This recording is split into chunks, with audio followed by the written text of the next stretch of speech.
everybody. This is Bob McCraney with This Month in Realty, and we are continuing our group calls today. I've got a great group of agents here. We are networked across the United States and Canada, and we just want to talk about real estate today. So I'm going to go around the room, let everybody introduce themselves, and we'll start with Doug. Yeah, hey Bob, good to be with you. Thanks for having us. So I'm in Southern California, Orange County, which is in a city called Rossmoor. It's North Orange County on the border of LA County. And it's a great day today. Okay. How long have you been in real estate? I've been in real estate about 7 years. I've also been in the mortgage business as a loan consultant for over 20. Wow. Okay. Okay, Sheffey. Yes, so my name is Sheffey Cochran. I've been selling real estate for 26 years. I live in Atlanta, Georgia. I grew up here in Atlanta. And I live in Senoia, Georgia, which is about 30 minutes south of the airport. It's where they film Walking Dead. Ooh. Oh, super cool. Ooh. Yeah. Okay, Brian. I'm sorry, I didn't mean to cut you off, Sheffey. I've got Go 5 ahead. boys. We watch a lot of Walking Dead. Well, you can come stay here and tour all you want. Okay, cool. So Brian, tell us a little bit about yourself. How long you been in the industry? 23 years. I've got a family team of 5. It includes myself, my mother, my 2 brothers, and my wife. Palm Beach County has been my hometown. We're 5th generation out of Palm Beach County, actually. Palm Beach County is just the end of South Florida, so to speak. So it's Miami-Dade, Broward, then Palm Beach County. And my office is in Wellington, which is the equestrian center of Palm Beach County, towards the western part of the county. And, but we work all over Palm Beach County in South Florida. And you're obviously suffering today in the office. It's terrible that I'm at a water park that is part of the new city of Westlake. Yes, it's terrible. Oh my gosh. Okay. So my first question is, what's the craziest thing that's happened to you as a real estate agent? What's something like totally bizarre that you would not have expected to happen? What's something like crazy you've had happen with a buyer or seller or just yourself in the industry? Oh, I've got a good one. So I had a client that I was working on a couple of years back. He ended up finding a house on his own. He gives me I follow up with everybody regardless of whether you buy or not. And he was looking for something else. We started looking for a house, and long story short, he gives me a call one day and he's like, "Hey Brian, can you swing by Okeechobee Park?" which is a park that I play baseball at with my kids. So I was really familiar with it. And I'm like, "Okay, sure, man, I can swing by there." He's like, "How far out are you?" I'm like, "I'm 10 or 12 minutes. I was supposed to be doing something else, but I'll do whatever I need to do for a client." And he's like, "Okay, can you swing by this part of the park? And I'm going to shoot you a little dot on the park where you need to be." And I'm like, "Okay," I'm thinking, did your battery die on your car? Do you have a flat tire? What am I coming for? And he's like, "No, I think my wife's cheating on me, and I need you to go check it out." 23 years, I've never had anything like that come up. I'm like, you need to hire a private investigator or something, because there are some lines I'm not going to cross. God. And that's probably one of them, buddy. Oh my Lord. That's smart. Did you go to the park anyway? No, I didn't go. I would go to the park. So he ended up making her do a quick FaceTime thing and doing a circle to make sure she was by herself. But obviously they didn't buy the house together. Wow. Okay, somebody top that. Can't. Yeah, I let out pretty strong with that one. Yeah, I got one, probably not as good as that, but a couple years ago I was showing a house. It was supposed to be vacant. Took the clients there, no furniture, completely empty, went from room to room. As we go in, I announced out, real estate agent, is anybody home, just to be safe. We're going to the last room. Some guy bolts out of there in his underwear, just holding his pants and his shirt, and runs out the back door. And to say the least, we were completely scared. We all jumped back, kind of sat there and what just happened? So, that was quite an experience. I'd say never happened again, hopefully. Wow. So he was squatting in there? That wasn't like... He was squatting. Oh, okay. Yeah. There was no signs of breaking in, nothing like that, but, just completely unexpected. Right? Always rekey the house when you sell it. Right, for sure. Good advice.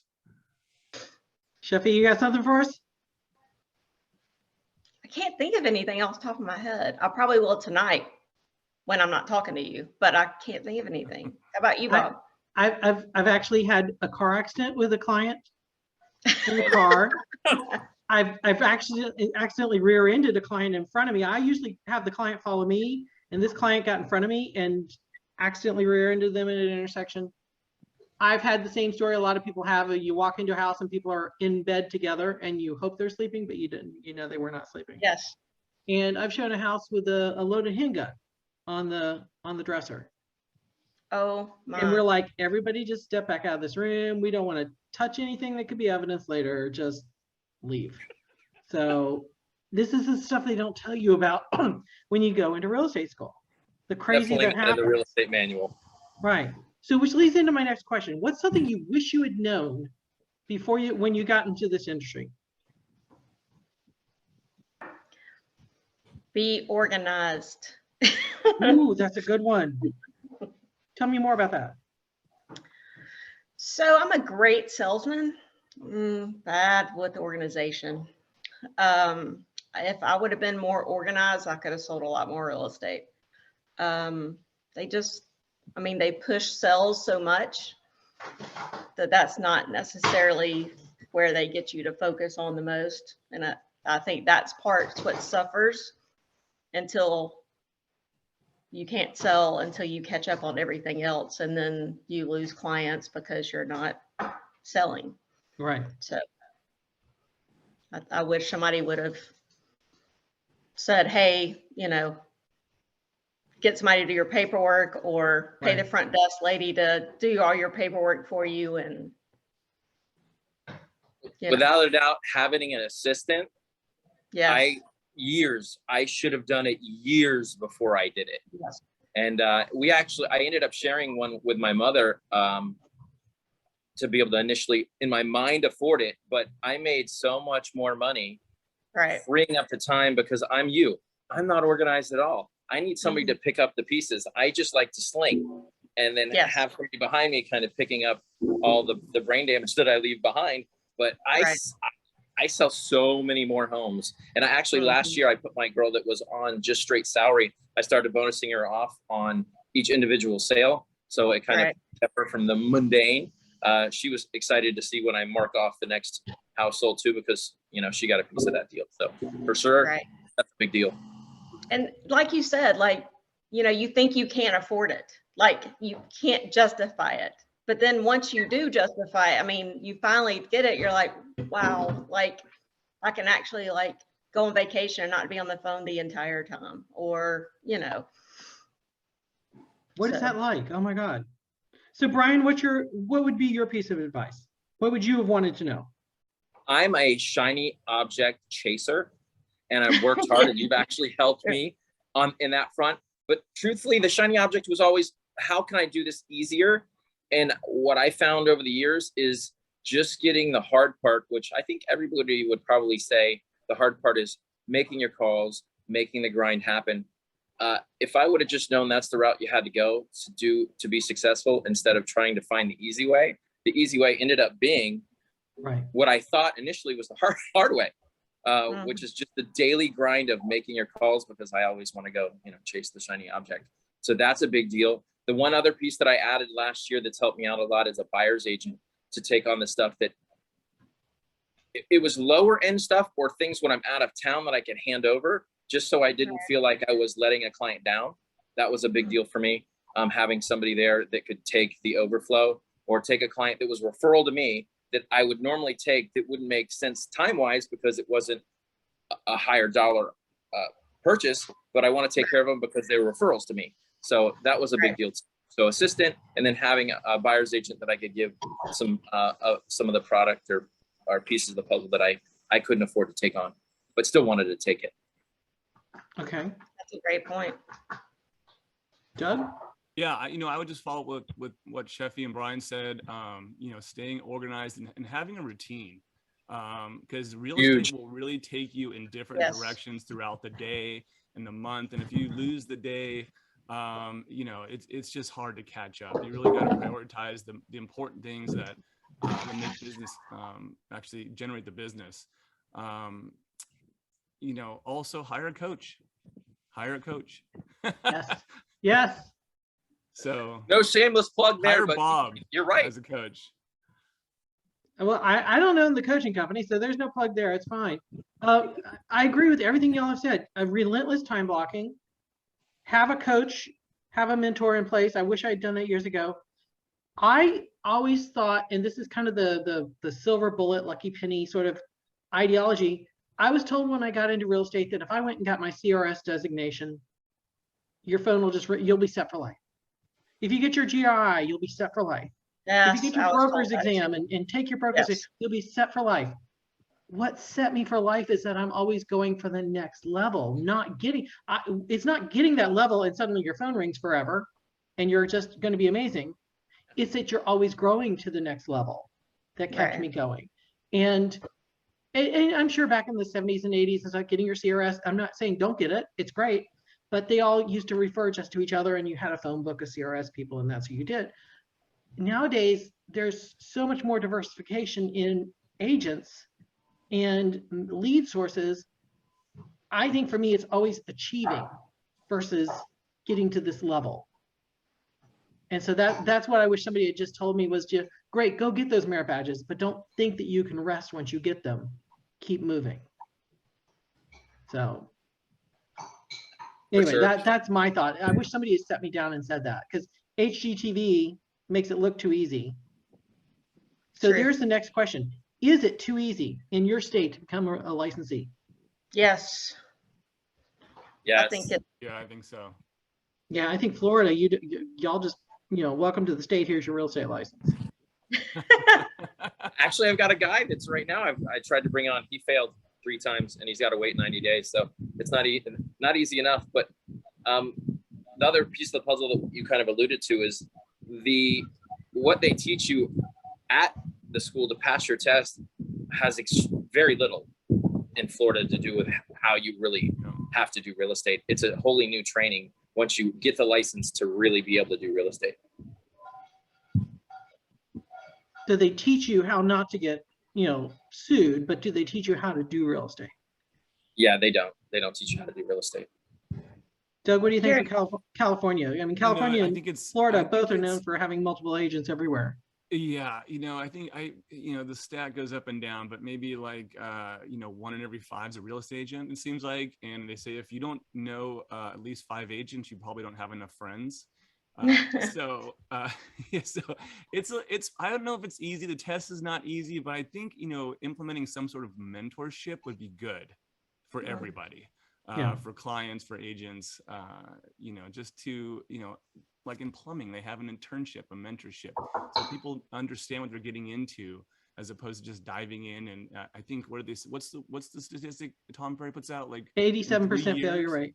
Yeah, in 3 years, wow. Most like 90% are out of the business or something. So yeah. And I think that's caused by 2 things. I think that's caused in part by people think it's too easy, and they just get in because we'll make easy money. And 2, I think the brokerage system is broken. I think the brokerage system churns people in and doesn't train them well. And they're even if they have set training, there's nothing that makes people go through that training. So people realize, it's hard, and there are expectations, because I think people get in thinking, it's an easy schedule and it's easy money and I love houses, but it's the work. And I think Brian was saying that earlier. It's the work that it's that people don't realize. Yeah, the one thing anybody that I bring in, I tell them up front, I said, listen, if you're used to getting paid on Friday and you don't get paid on Friday, and you don't get paid on the Friday after that, and 3 more Fridays go by and you don't get paid, is that okay with you? Because that's real estate. You could go easily 60 days and not get paid, but then you get paid one time that covers all of those 60 days. And that's just something that the average person probably isn't used to, that freaks them out pretty badly. Yeah. Right, budgeting. That's a huge one. Another one to add. Yeah. I'm sorry. Yeah, say that for the people in the back of the room. Budgeting. Right. Yeah. For sure. So in most of our markets right now, we're dealing with what we're calling the housing shortage. I've been looking at my stats, and in Dallas-Fort Worth in 2020 and 2021, we sold roughly 90,000 houses both years. We sold the same number of houses. Is it a shortage of houses, or do you think we have a deluge of buyers? Deluge of buyers, just an absolute. I mean, 23 years in, and even in the 05, 06, it wasn't this crazy.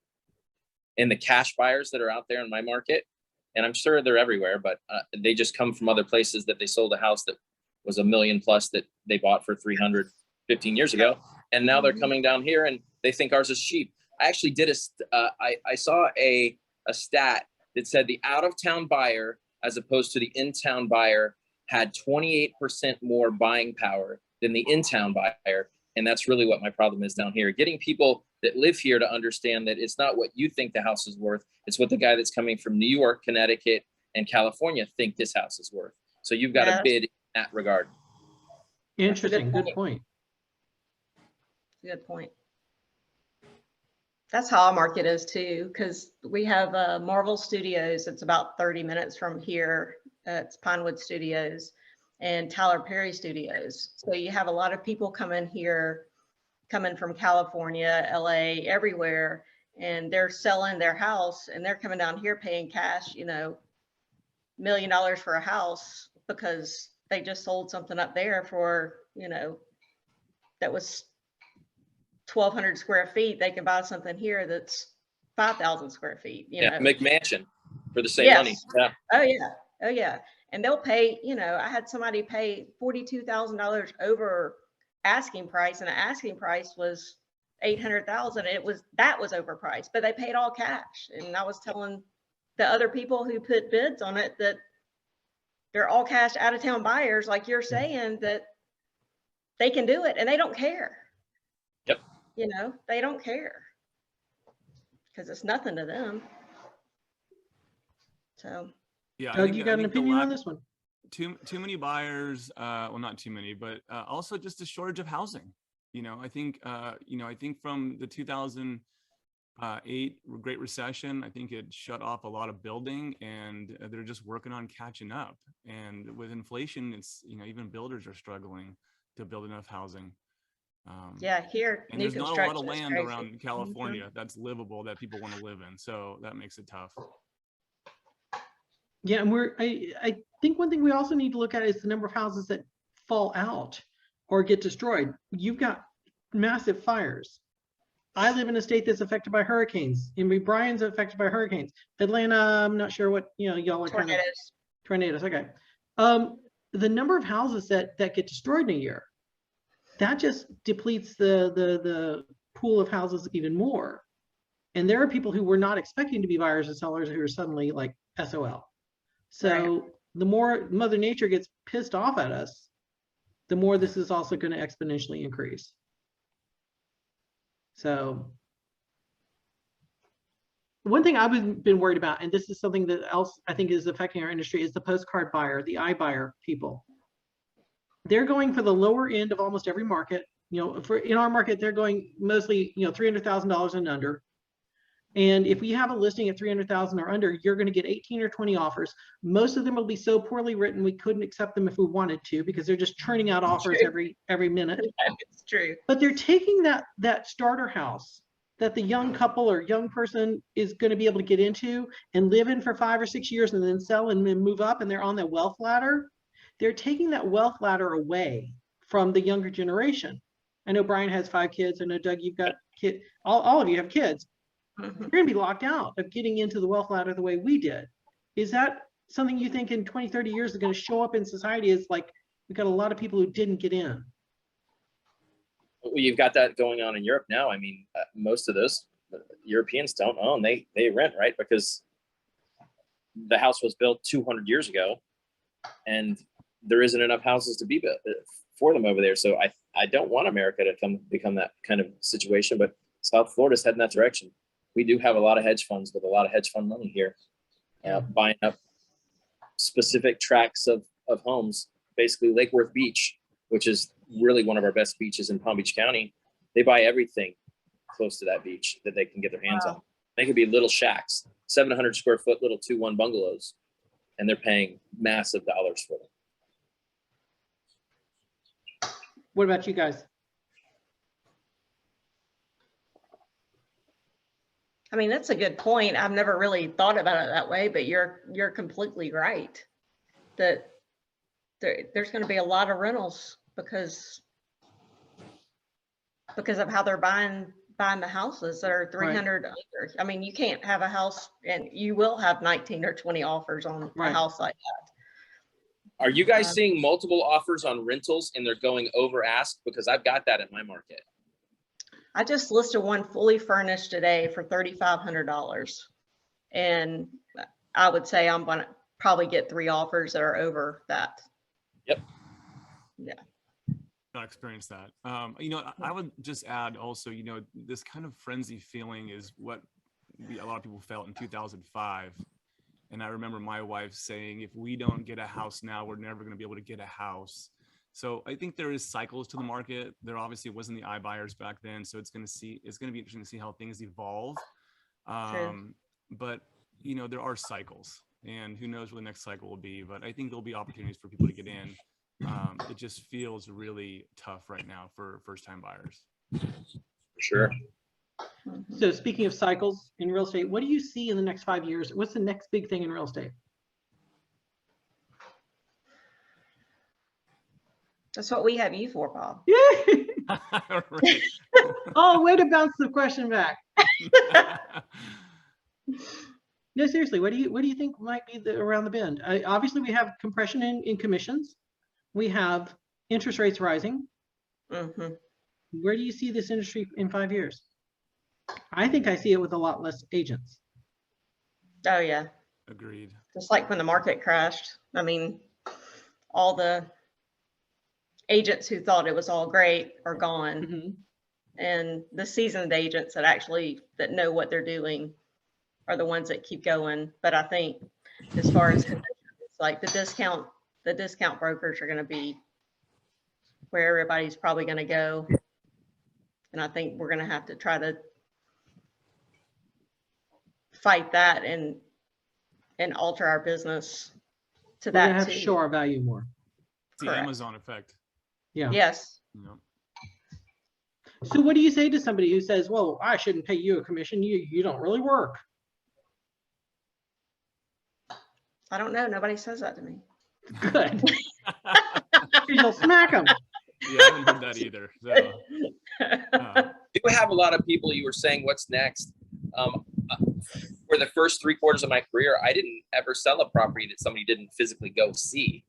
And now you're getting substantial amounts of buyers that, with the 360-degree camera systems and the walkthrough videos and things that you can do now, they're very comfortable putting in offers with the data that they can pull, you know, from the Googles of the world, as well as the videos that agents put up.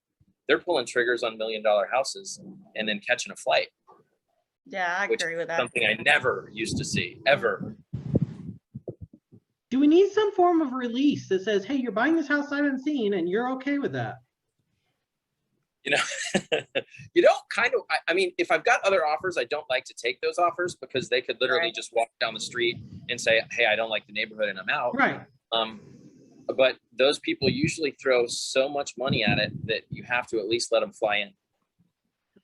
The last one that I did that with, I actually had a kick-out clause that allowed me to keep it on the market while they got their flight and got here.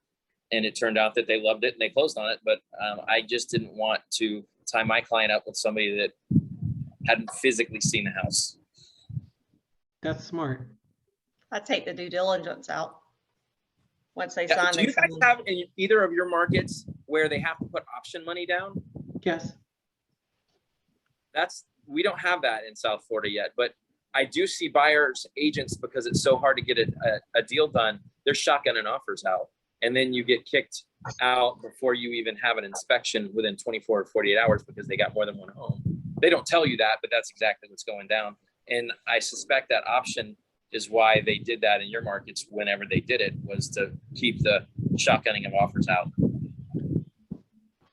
Option What do you periods mean have been a part of, it's What do the you due mean? diligence period. It's the inspection Oh, yeah. time. And so in my state, it's called an option period in Texas. Oh. And that's been around ever since I got into real estate in 2003. And it's your time to, do the inspections, kick the tires, double check everything, negotiate repairs. And if you don't do well, you get your earnest money back. If you don't do it in that time period, it gets much harder to get your earnest money back. But we've now had compression in the option period. Some people are giving up the option completely, which means they're walking through with their friend who's an inspector or their uncle testing plugs, which that's not really good. Or they're just like, it's a house, we'll fix whatever's wrong. Which if you've got like a Federal Pacific stab lock breaker box, or you've got mold remediation or anything big like that, you just bought the house. And I think that's super scary. I don't want to represent a buyer who gives up their option period completely. I still want a 3-day. I mean, we used to get 10-day option periods. Right. Yeah. You know, because you got to schedule the inspector, and your foundations are a huge issue. You got to water your foundation because our foundations crack in the clay soil. But nowadays it's like, oh, it's got a roof, let's buy it. Yeah, because like Seems that way. offers here, like you take off the appraisal, you take off and the due diligence period, you take off any, I mean, it's as is, HOA you buy contingencies. everything. Yeah. So Just please God sell us a home. yes. 36 offers kind of deals where Yeah. none of them, I mean, the starting price that you put it at is just like the starter number. It always goes over that. And it's kind of scary with appraisals too. I mean, that's what scares me a little bit too. Just some of these houses I know that probably should not appraise anywhere close to where they're appraising. I mean, that's kind of what got us when the market crashed last time. Because, you know, the loans were 103%, or, you know, they were adding everything into the loan. So that makes me a little nervous. Doug, what do you feel as a lender as well? Because you're also a lender and a realtor.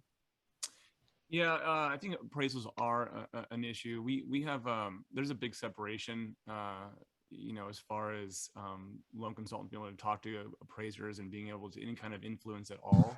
So, but I think the people that are on the border, like first time buyers, FHA loans, VA loans, you know, a lot of people just aren't pushing them aside because of the appraisal contingency being waived. And, you know, we have usually 17-day contingencies. They're dropping them down to 5 and 10. And, you know, with the way things are backed up, even appraisals are backed up. It's hard to get appraisal done, you know, in a certain amount of time frame. So people are just waiving them.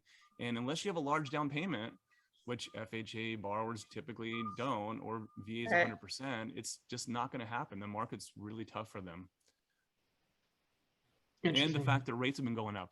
You know, I mean, in November we were at 3%.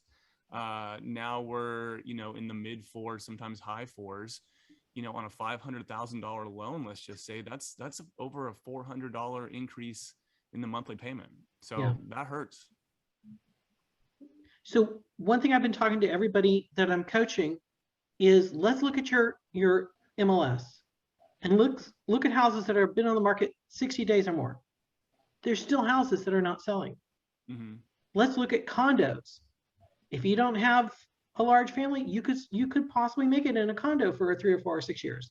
Then you'll have an investment property. Let's look at duplexes. Let's look at townhomes.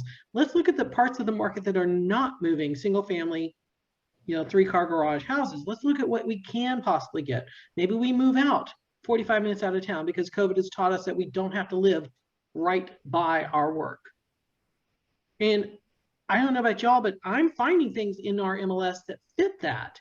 Are you seeing that as well? I didn't until you made me look. Yeah. Yesterday. I think, yeah, you and I looked yesterday or the other day. Yeah, we did. And there's actually quite a bit of inventory. It's condos. Really? Huh. More so than single family, but there were some single family here and there. It was mostly back on the markets. That's one of the things that I have my buyer's agent looking into, especially with the rate spike, is check in with the stuff that's been pending for a while, because the rates change so much. Those people may not qualify, and you can slide in there with a backup offer if they do go sideways. I literally have a good friend of mine was buying a $1.7 million property that they were putting 20% down on. The rate change alone, because their lender didn't lock them, cost them $2,000 a month in payment. Wow. Oh my God. Yep. And this was a property they were going to Airbnb and put their son, who's going to a private school, in the back guest house. So they're closing on it anyway, but it's $2,000 a month Oh, in rate. wow. Yep. That's crazy. Doug, what about you, Sheffey? Have you looked for things in the market that aren't moving? I have not even thought about doing that, Yeah. Well, now but you I know your will. homework. Listen, don't add to my homework. Got enough homework. Right. Don't add to my homework, Bob. Let's pull out your accountability right now. Right. No, please don't. So one other question I've had, and I've not asked any other group this question today. What does your town need to do to be better for the future? We've got a Where's my lot of town? westward expansion where I'm at. I'm actually in one of the neighborhoods. This is going to be probably a 7,500 home little city that was in Orange Groves. So we really have to build out our infrastructure to be able to handle that kind of new homes. I mean, there are going to be tens of thousands of people that live in this spot where I'm at right now. That was Orange Groves 2 years ago. So you've got to have roads, you've got to have water, you've got to have utilities, you've got to have police and fire, you've got to have all of that. And one thing that this area doesn't have that they're going to be building out next year is the big box stores and chain stores and things like that for people to actually shop without having to drive back into Wellington. There's about a 15-minute drive for them to get to major shopping. That's the same for us too, because we have, you know, since new construction's been kind of shut down pretty much because nobody can get materials, all of them are opening them up at the same time. So we have probably, from my house, I have 7 new subdivisions that are coming. And that's exactly what they're gonna have to build more roads, more everything, better access to the expressway. So yeah, I agree with that. What about you, Doug? You know, we don't really have any place to build that's near me. So you have people. There's no dirt left. Yeah, there's no dirt left. They're buying $1.5 million homes and knocking them down and building bigger homes. So it's crazy. You know, to go, you know, where they're expanding would be Inland Empire, which is maybe 30, 40, 50 miles away. And you have a lot of people. Yeah, they're building up. You know, Yeah, it's vertical market now. It's vertical. You know, I mean, we're not talking. It's not going to be New York or anything like that, but high-rise condos and square footage is getting smaller. You know, people are, you know, buying studios for, you know, 400,000 or 500,000. It's, you know, so it's just a different market. Sounds like Canada, Toronto. Yeah, one thing we're seeing here is like there's an abundance right now of empty commercial space because COVID has taught companies they don't have to have that huge bank of cubicles anymore. And people are taking the commercial and trying to convert it quickly to residential. They're trying to take their office tower and make it condo tower. And I think for Dallas, that's going to happen. I think we will always need commercial space, but there's just going to be so much of it right now. Right. I think Dallas also, and this is something they've worked on, but I think they've done, I'm not on the dartboard, so I shouldn't say they've done a piss poor job, but it's just not working right now, is we need a mass transit. We are a city of highways and tollways. And because of our government being in bed with the tollway companies, we just build more tollways. So we're paying taxes to drive, we're paying tolls to drive, and we're paying gas taxes to drive on the roads we've already paid 3 taxes on. But somebody somewhere is getting, you know, handshake deals to build us more tollways. We need mass transit that is reliable and safe. And a lot of the trains we have here are not terribly safe to ride on because there's nobody patrolling the stations and patrolling the trains. So what we do have is dodgy, and what we need is more of it and better quality. And I think that would transform Dallas-Fort Worth. If we can get that bullet train between us and Austin, and then they take it north to Oklahoma City or wherever else they're going to go, I think that would also transform our city because we've got a Class A airport, we've got a city airport, and as a nation, we don't use our train system. If we were talking about Europe earlier, Brian was talking about Europe. Yeah, we don't.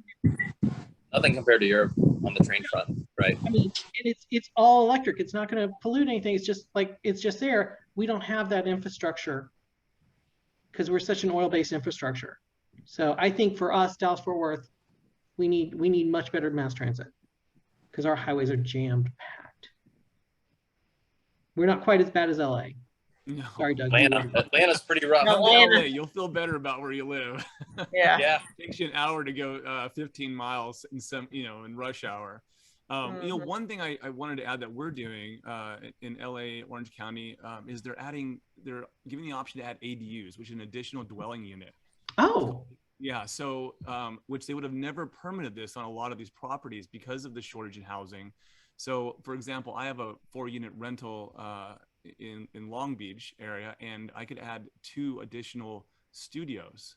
Now, which is nice. The problem is it impacts parking, and we'll see what the the effects are down the line. The permitting process is quicker, just because of the housing shortage, and it's a problem. But one problem or one solution might lead to another problem with more population impact. So we'll see how it goes. interesting. Yeah. And you can do that with single family. Like you could put a mother-in-law in the back for like a multi-generational situation. You can. Yeah. There's certain, people, I haven't known anyone to do it, but you could take a single family and turn into 2 units, adding on. So it depends on the neighborhood. A lot of people won't want to do that, but some people are adding a unit above their garage for extended family. So it's interesting. They're finding ways to work around the problem. So that's one thing about our industry is we've always tried to be innovative. And I just think the next 5 to 10 years, it's going to be a dramatic change. I'm not exactly sure where the change is going, but I think those of us who really work hard at this craft are going to see something very different and transformative. So last question, and we'll wrap up on this. How do you carve time out of your schedule for yourself? A lot of people get into real estate thinking, oh, the schedule's so flexible, it'll be great. I'll just have all the time to myself. And what they don't realize is now you have 17 bosses, each of whom think they can call you at 3 a.m. How do you carve time up? And you never have, there's no dedicated time off. If you work a 9-to-5 job, you work 9 to 5. We don't ever have that because if this thing is in front of me, I'm working. One phone call away from working. It doesn't matter what you got going on. So yeah, that's a piece of the puzzle that's kind of stressful. You can even try to carve stuff out and it just doesn't happen that day. Right. Many times I've said, I'm going to go get a job at McDonald's and work 9 to 5. So that way I don't have to work afterwards because my phone rings so much. I think for me, it's been really hard trying to find a balance where I don't feel guilty for not working.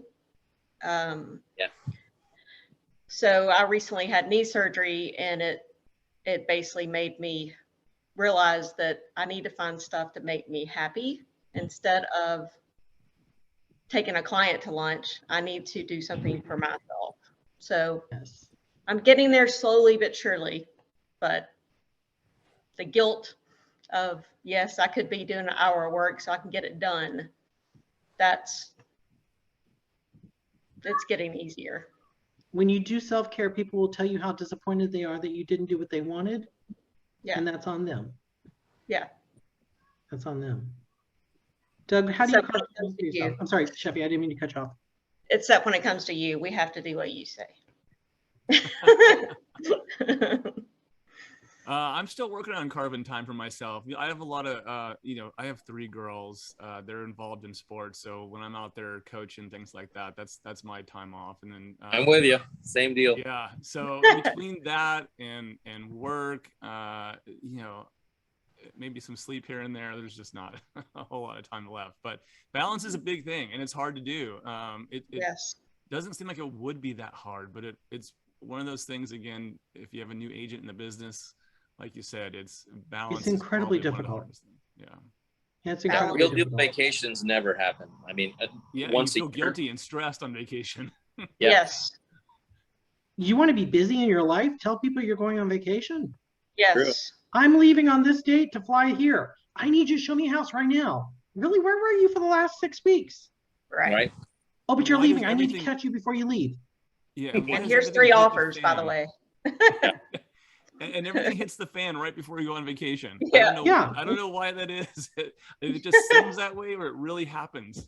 If you want to be Right. busy, schedule a vacation, because that's exactly when every client needs you. Yeah. Yeah. Yeah. Yeah.